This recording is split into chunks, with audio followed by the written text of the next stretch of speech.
ሰላም እንዴት ናችሁ? ደህና ናችሁ? ያለው እኔ እግዚአብሔር ይመስገን ደህና ነኝ።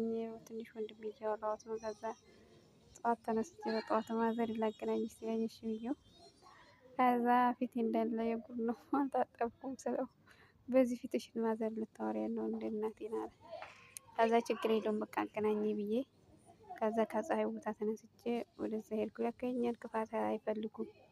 አሁን የትንሽ ወንድሜ ነው፣ ግን ያው ሀገር ቤት ታውቃላችሁ ብዙ ነገሮችን የተምታቱ ስለሆኑ ቤተሰብ ከስተው ጠቁረው ታገኛላችሁ። እና ከዛ እንግዲህ ማዘርን አገኘኋት። እንግዲህ እናታችን በጣም ብዙ ነገር ያኔ ብዙ ዋጋ ከፍላ ከሚባለው በላይ ነው ዋጋ ከፍላ ያሳደገች። እና ያው ትልቅ ወንድማችን እንደ እንትን ያለ ታመመ። ከዛ አባታችን ታመመ። ከዛም በኋላ በጣም ሀብታም ነበርን። ከዛ ደግሞ ሀብቶቻችን ሁሉ በቃ አለቁ በዝም ብሎ በድንገት እና የምንሸጥ ሰዎች ወደ መሸመት ገባን እና ብዙ ነገር ሆነን አደግንና ያው ታውቃላችሁ የወለደ መቼም አይጠቀምም። አንዳንዱ ያው መኖራችን ብቻ ለሷ ብርቅ ነው እንጂ ምንም የጠቀምናት ነገር የለም። ግን አሁንም ቢሆን ያው እኔ ትንሽ ስለቆየሁኝ በቃ ደስ አላለች።